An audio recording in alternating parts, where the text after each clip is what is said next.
Bravo, bravo, bravo, bravo. Bravo, bravo, bravo. Témoin de l'histoire, nous sommes. Nous vous annonçons ces choses avec précision. Nous vous disons ce que nous entendons. On ne vibre pas sur le même niveau. Nous communiquons tous pour le Congo, mais chacun a sa catégorie, chacun a sa perception, chacun a ses éléments d'analyse et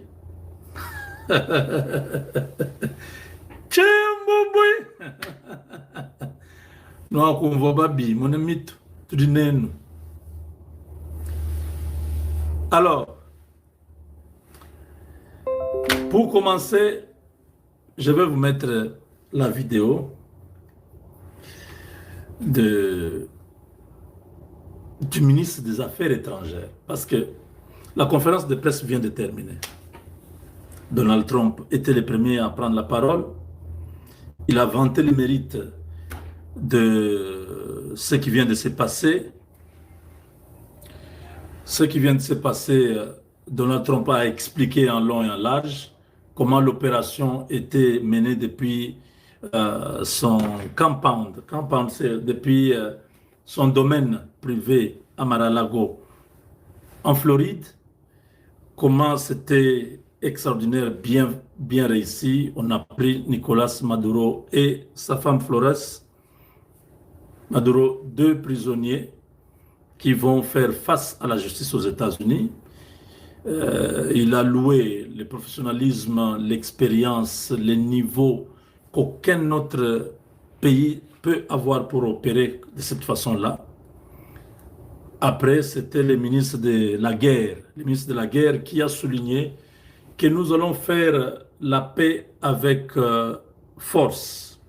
La paix avec force veut dire, on vient, on vous propose, on dit, monsieur, prenez cet accord signé, que la guerre se termine. Vous refusez, on vient maintenant vous brutaliser. C'est ça la paix avec la force. On ne fait pas la paix en restant dans la diplomatie, non. L'Amérique, la doctrine américaine, c'est la paix par la force. Ils imposent la paix par la force.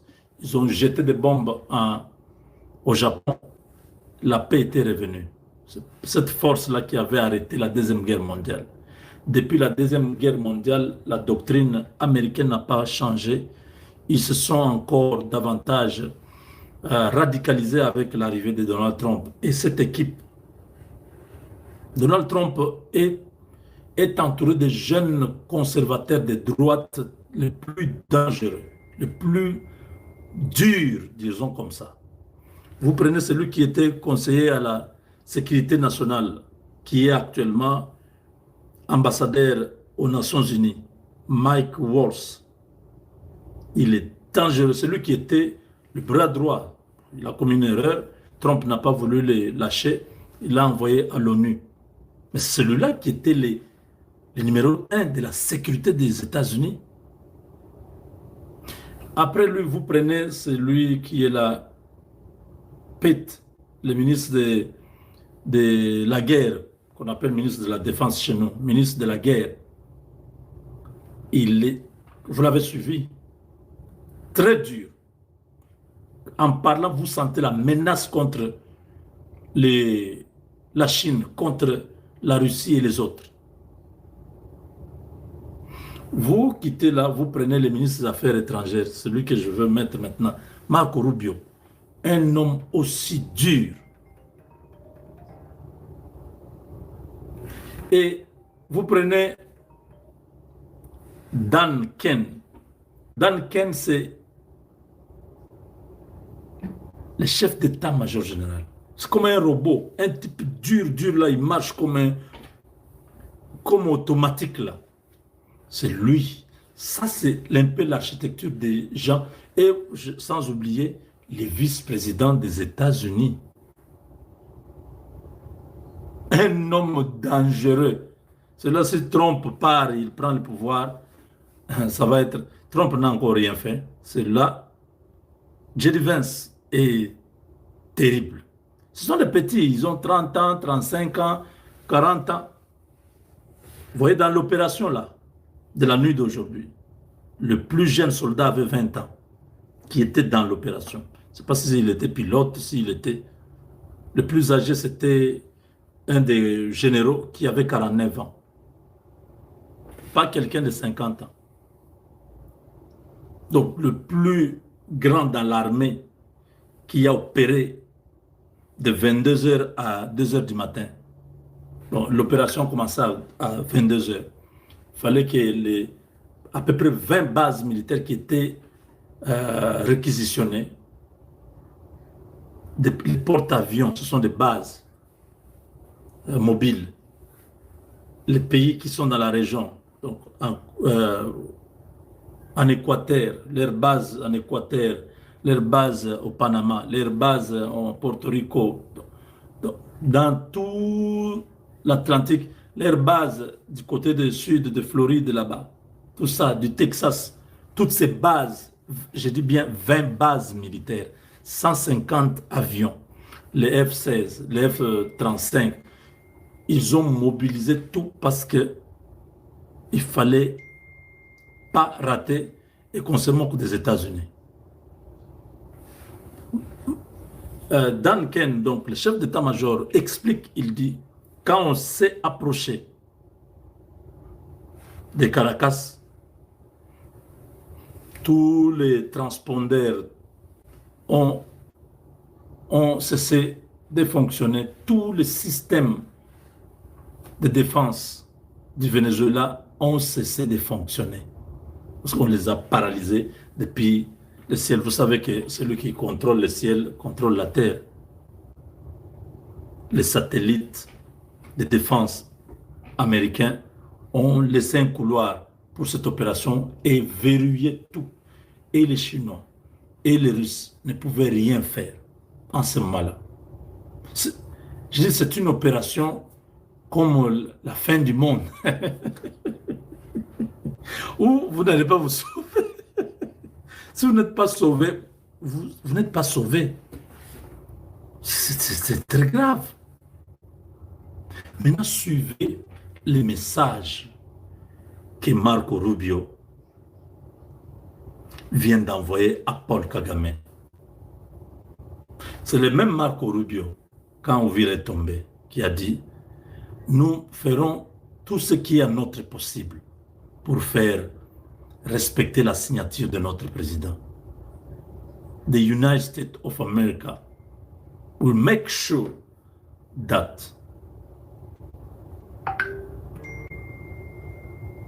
this signature, il avait dit quelque chose comme ça, la signature de notre président soit respectée. Il dit les États-Unis.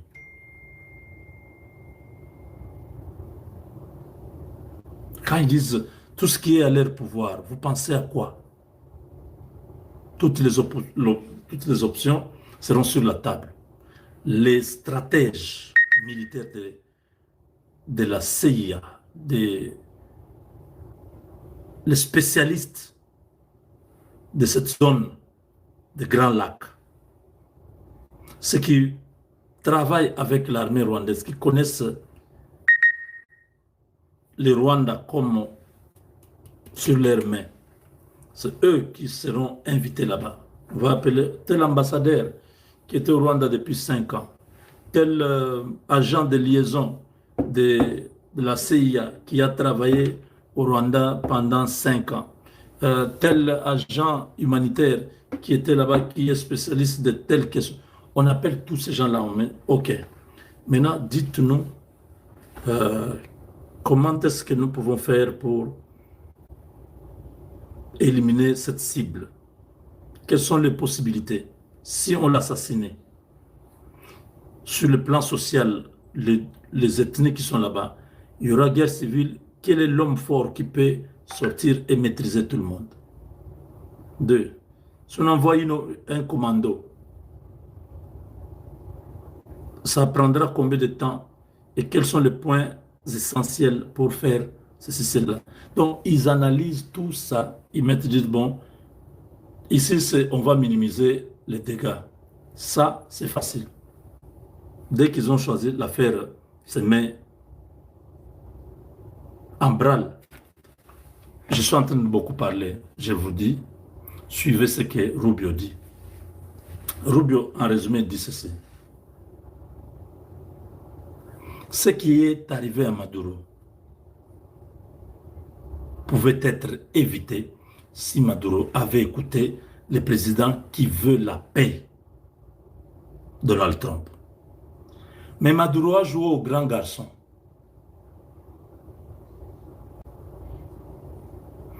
Play around as a big boy. C'est ce qu'il a dit.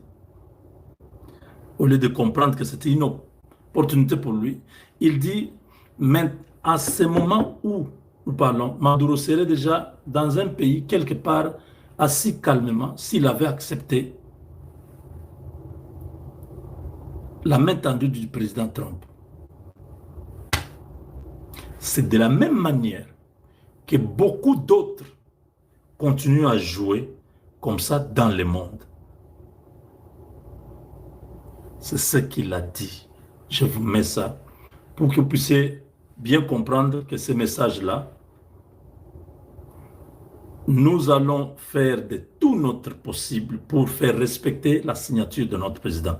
Cette phrase revient aujourd'hui dans ce qu'il dit, que beaucoup ne voient pas la main tendue du président Trump.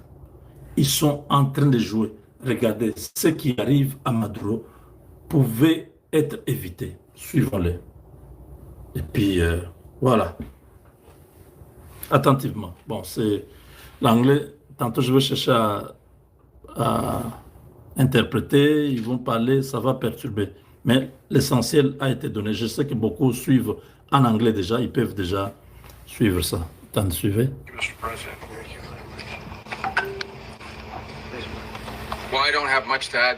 Je n'ai pas beaucoup à dire. Nicolas Maduro was indicted in 2020 in the United States. He is not the legitimate president of Venezuela. That's not just us saying it. Il n'est pas légitime au Venezuela. Même nous, Biden, tout ça, on ne l'a pas reconnu. Les Européens ne l'ont pas reconnu. C'est un fugitif des États-Unis. Il y avait 50 millions pour celui qui va l'attraper.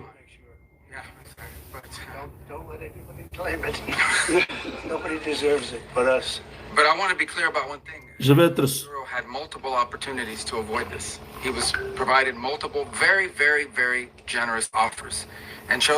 Vous suivez ça? Je vais être clair avec ça. Maduro a eu beaucoup d'opportunités. Nous lui avons donné beaucoup d'options, beaucoup de possibilités, d'opportunités, mais il n'a pas saisi cela. J'aimerais reculer un peu, voilà.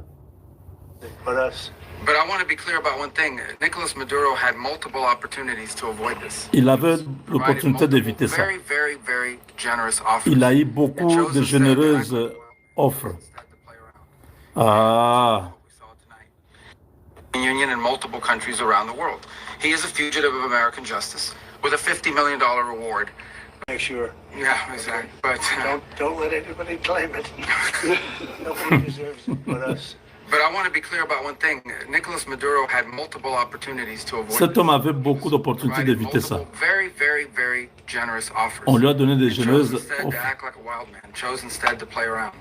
And the result is what we saw tonight. Ah, il a préféré play around, jouer autour. Very, very generous offers.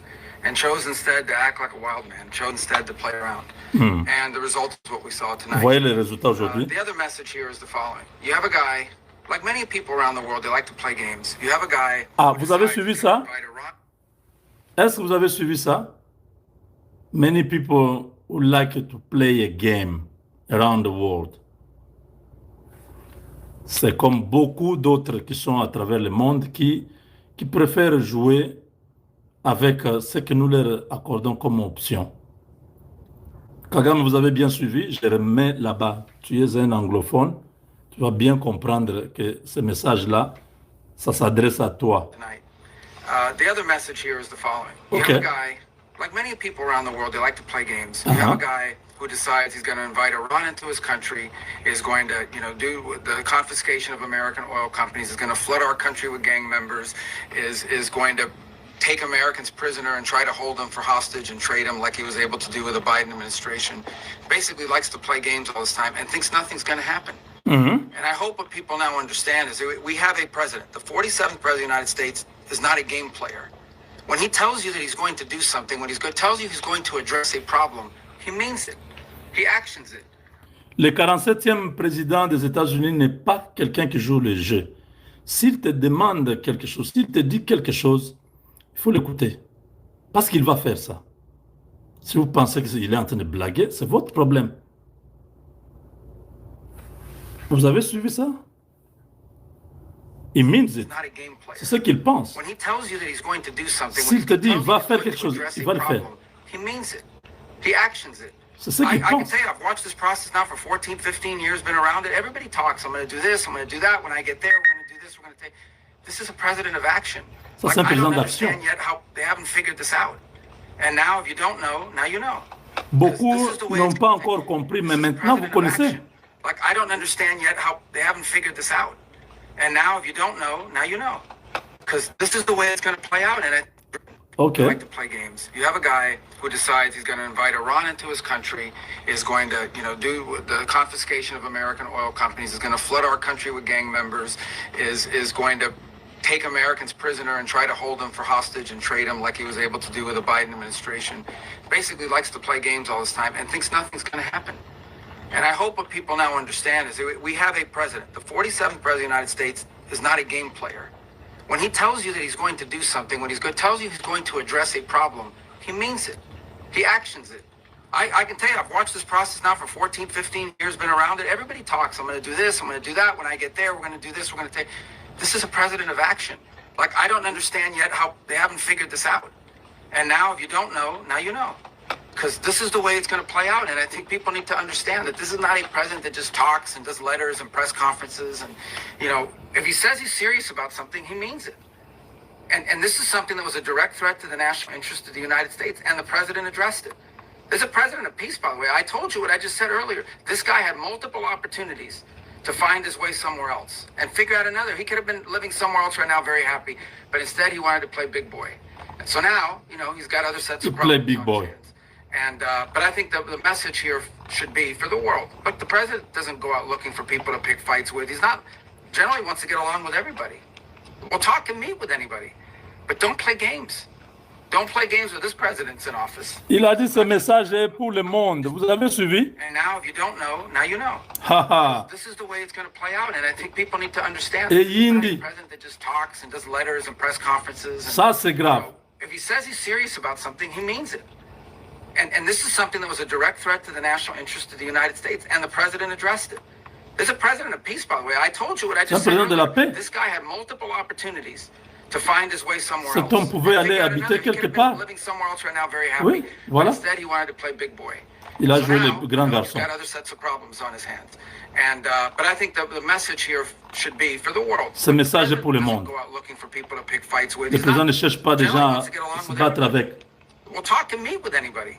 But don't play games. Ne joue pas le jeu. Don't play games with this president's in office. Ne blaguez pas avec nous. Well.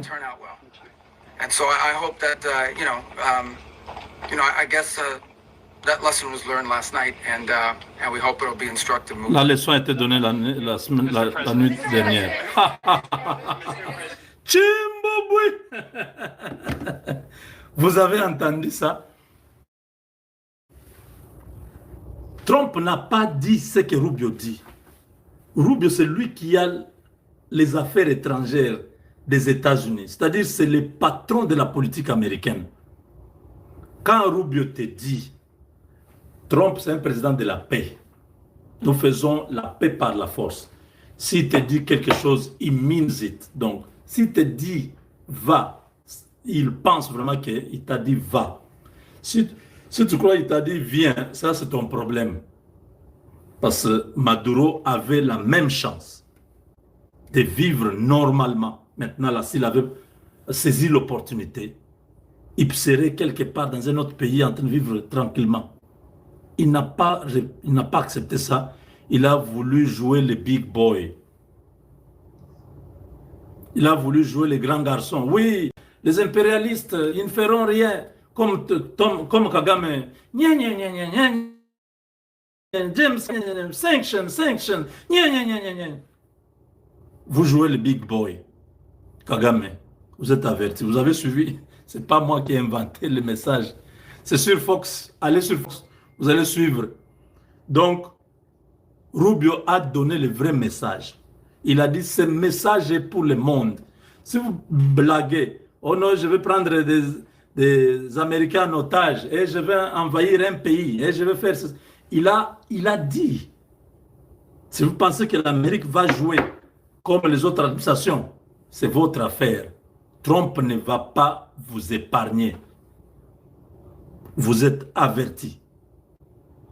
Donc, Kagame, vous êtes avertis. Quand le président nous a reçus, après, bon, on est rentré, j'ai suivi ce qui se prépare au Rwanda. Il n'y a que ceux qui sont dans les secrets qui sont au courant.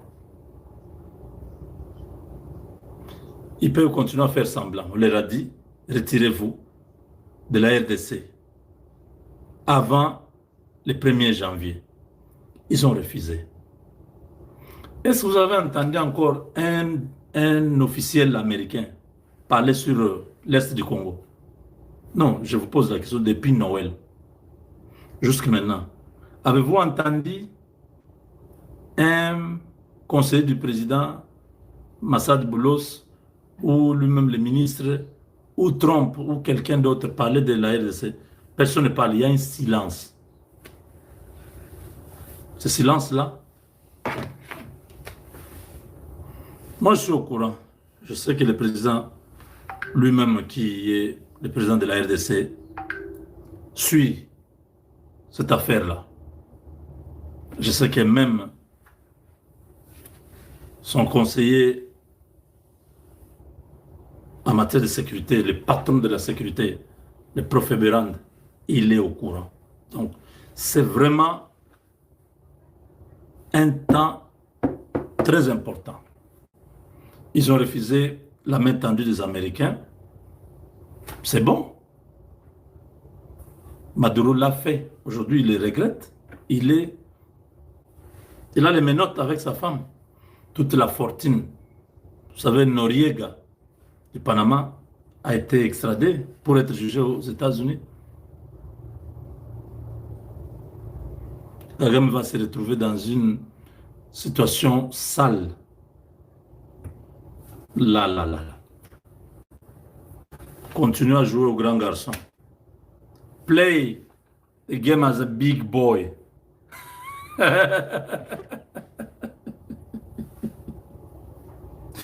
Big boy. Un grand garçon dit, va te laver. Va te laver. Jouer le big boy.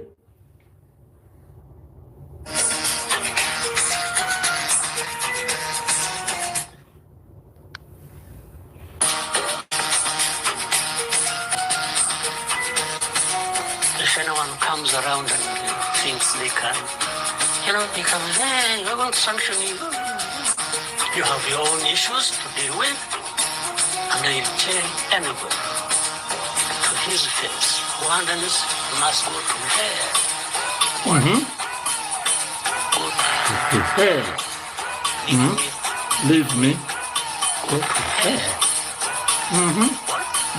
What? Hell.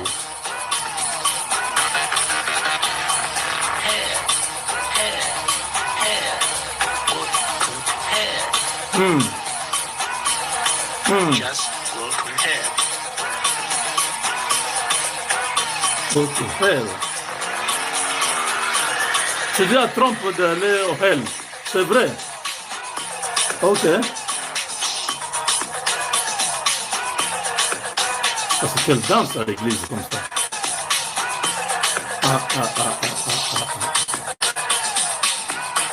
Go to hell, vraiment.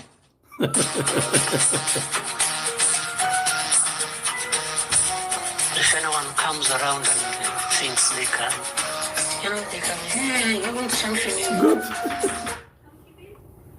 Avec Dieu, nous vaincrons. Go to